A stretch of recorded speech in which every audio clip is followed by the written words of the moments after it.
story I have for you today is the story of the day I became funny, which sort of requires that you all take a giant leap of faith and believe that I am funny. But I think you can all agree that it's better than talking about some other day in my life. That day.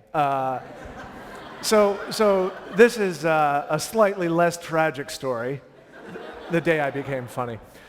It was in 7th grade, and I was growing up in this house right here. It wasn't yellow then, and we didn't have Google Street View then.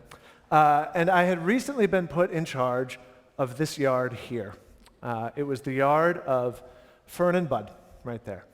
I get choked up seeing them that big. That's Fern on the right, obviously. That's Bud on the left.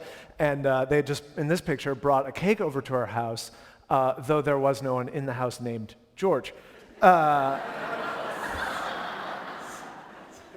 They had so much cake that they had to make cakes for people that didn't exist. Bud worked at Pillsbury. So it's pretty awesome to grow up across the street from a guy who works at Pillsbury, right? So this is a cake they made for me. Notice, by the way, the ortho insecticide, a mere 10 feet away from the cake. Compounded by Fern and Bud thinking it would be a hilarious gag if they baked into the center of the cake a bunch of silver dollars in a plastic bag, which would get you arrested today if you gave a 9-year-old that birthday cake. So sort of a dangerous upbringing.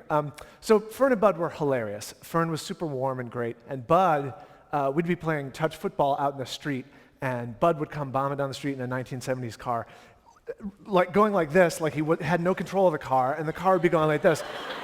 And I think he was using his knees, I don't know. He also had this trick where he could take a lit cigarette and flip it back into his mouth, and I swear to you, produce smoke out of his ears, and then flip the cigarette back out. And this is probably a key contributing factor to the fact that he had a heart attack in 7th grade. And my brother Bill, who had just finished doing life-saving class, he was like a senior in high school or something, and my mom got called over to Bud and Fern's, and they actually did CPR on Bud and brought him back to life, which is great. And then a couple months later, Bud had another heart attack, and I guess my brother was busy, and so Bud passed away. And this was not good for Fern in any way. Fern did not take this really, really well.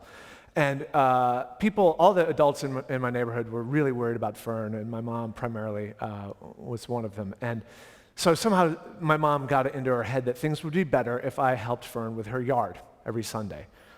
Now, if the idea was to keep up Fern and Bud's yard and sort of, stop the loss at just Bud, this was a bad idea. I was not good at this. The John Deere mower they had was super powerful. I don't think it's legal today.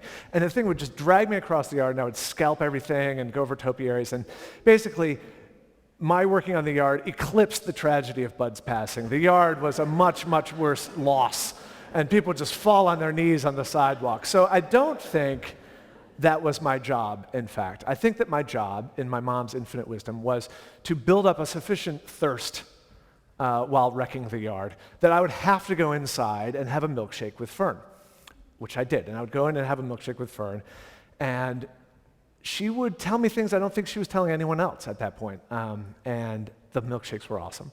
And we would sit there, and she would call me her little man, and that her big man was gone now. And she would apologize for unloading on me, and I'd say, it's okay, Fern, because the milkshakes are awesome. They're thickened with grief, but they tasted great, those milkshakes.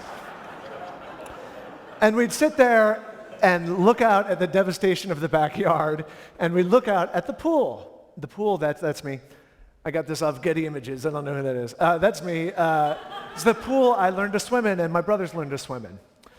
Rochester, New York. The pool is good for like 2 weeks a year, man. The ice melts, and as you can see, I like to stay on the steps because the thing was cold, always freezing cold. So I stay on the steps a lot, and here's a picture proving that I stayed on the steps a lot. I'm like, I'm going in. I'll be in any minute. So one week in 7th grade, I'm taking care of Fern's yard, and you know what? Let's call it the fateful day. So that fateful day, I'm supposed to do it on Sunday, but I had a wedding to serve. I was an altar boy, and that was a higher paying gig, so I had my people move Fern to Wednesday.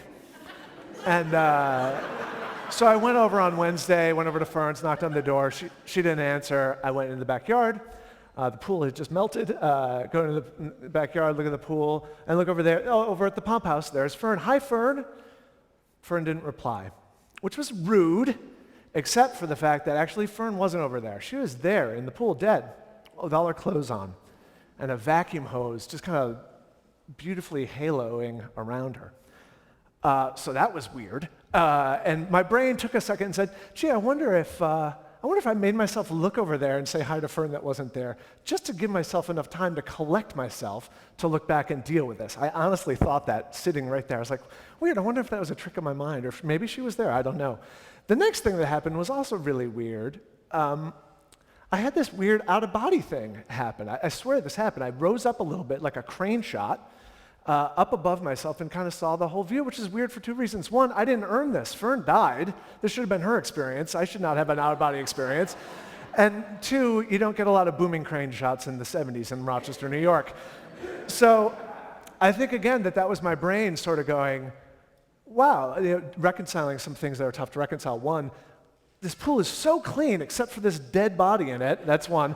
And then two, just our childhood friends were gone suddenly like that, arbitrarily cut off, lifeless. That was weird. So I went home to tell my mom. I figured she'd want to know. And I got home, and my mom was tough as nails. But upon hearing the news, her phone dialing skills just went out the window, and she was missing the phone by 3 or 4 feet on either side. She was trying to dial I think it was 18 numbers back then. You had to dial to get an ambulance to come. And she was trying to dial the numbers and just could not do it. And I said, Mom, really, no rush. I think she died while I was serving the wedding, frankly. I think she's been dead a really long time, because she was green. She was like blue-green. So we went outside, and the ambulance came. And again, it sped down the street really fast, which I took to be needless hurry again. And the EMTs went into the backyard, and I don't know how they figured out on the way there, like, who's the guy going in the pool this time? But somehow they had figured it out and went in and took Fern out of the water. And she was a prop. She was just a stiff prop. It was the weirdest thing I've ever seen, thank God, still to this day. And they put her on her back on the side of the pool, and it was just grotesque. It was a ridiculous sight. It was awful. And they covered her with a blanket, which made it worse. It was a ridiculous sight covered with a blanket. It looked like a bad cafe table. And I went out into her front yard, and local news had issues then, even in the 70s, so 3 local news cameras were in my face immediately, and I went home. And that's when friends and family came by to gather, and all of a sudden, the look on everyone's face was different than it had ever been before. Everyone looked at me like I was going to be a basket case for the rest of my life. It was, the look in their eye was that my life was over, that I would never recover from this. Honestly, people that had nurtured me all my life were backing away from it. Not that I'm not judging this at all, but they didn't know how to handle it, and that was it for me. I was never going to get over this. So I felt like I had to take a pretty drastic step. And so for the first time in my life, I made a conscious decision. It was a clear and conscious decision to make a joke of the situation. And it was not time yet to make a joke of the situation. It really wasn't. It was 5 minutes later. And I don't know what the joke was. I'm pretty sure it was, and this is an awful taste even to this day, but here we go. Man, I thought ferns liked plenty of water. So, right. Yeah, I know, but you know what? It worked. It worked. The joke worked. People laughed.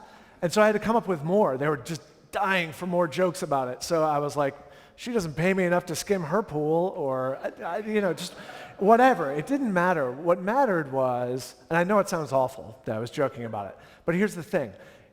It gave everyone relief, but it also put me in a different context in everyone's eyes. Everyone understood that I was going to heal and that I was going to be okay. And that's the day I learned the power of a joke. And now you could say, well, Michael, come on, it's just a coping mechanism. You're just avoiding the pain through humor and deflecting it. And maybe that is true. But honestly, since that day till now, the way I've navigated through life is with this belief that humor is the most useful and humanizing tool that we have in the face of degrading reality or intense tragedy. And if you think about it, the source material of all jokes is stuff we wish wasn't around, stuff that we cannot reconcile in our heads. Death, shit, insanity, lust, air travel, all the awful parts of being a human being is most of the source material for jokes. Why is this? Why do we choose to make jokes about all that stuff? And I'm not a psychology person at all, but I have looked into humor a little bit, enough to know that this man, who is fond of visual gags, believed, of course, that the ego kind of moderates between the id, who just wants to have a good time, man, and the superego, who's super Puritan and no fun. And these two will fight about something and the ego has to moderate, right? Am I right? I think I'm right. This creates stress. The way the ego releases stress is to make jokes. What the ego chooses to make jokes about is the thing that the id and the superego are fighting about. All right? That's the source, that's where the wellspring of comedy. Piaget said more or less the same thing. He said kids go through life and they master different stages of their development, right? The Piaget stages. So it's tough to master those stages, so you make jokes to relieve the stress. And you also make jokes to prove that you have gained mastery. So if you know any 4-year-olds who are learning potty training, what are their jokes about? The bathroom and poo and pee and all that hilarious stuff to them. Because they're releasing the tension of it, but they're also kind of going, yeah, I got that, I'm good. I mastered that one. So the sources of our stress, we turn into mastery through humor. Why not just deny that all this stuff exists and just put it in a box? Well, that's what Kundera in The Unbearable Lightness of Being defines kitsch as, which is one of my favorite definitions of anything ever. He says, kitsch is the absolute denial of shit. It's as you just pretend that you live in a world where there's no death, there's no devastation, there's no destruction, there's no shit. There are only lamb figurines. I love it. To which I say, screw that shit, literally. I choose humor. Humor doesn't deny the unpleasant. It embraces it and acknowledges it and deals with it. And when it's done well, and it not always is, it makes sense of the senseless, okay? There's an old equation in comedy, and that equation goes like this. Tragedy plus time equals comedy. Tragedy plus time equals comedy. In 7th grade, I missed the time part. I missed that subtle nuance of the middle part of the equation. There's another truism that comedy has to be true to be funny. You don't sit there and watch a stand-up comedian and laugh and go, that's not true. You don't. You laugh and you say, oh, that's so true, right? Comedy has to be true to be funny. If it's not true, it's not funny. Or worse, it is offensive. It's offensive. Jokes that your grandfather would tell would not be very funny today, probably. Why is that?